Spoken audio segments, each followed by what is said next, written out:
अरे बिलाल आ गया।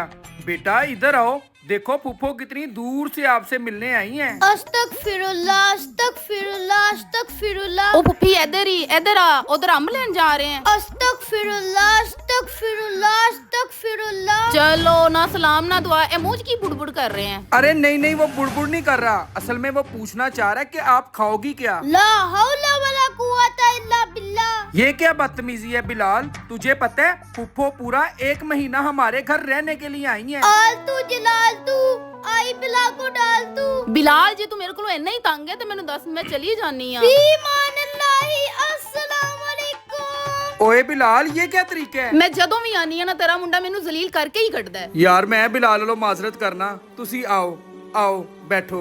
बिलाल तू इन्ना नेक परहेजगार बनया है, मैनू दस जिस दिन मैं मरांगी उस दिन तू केड़ी आयत पढ़ेगा। फबी आई अलाही रब्बिकुमा तुकज़िबान।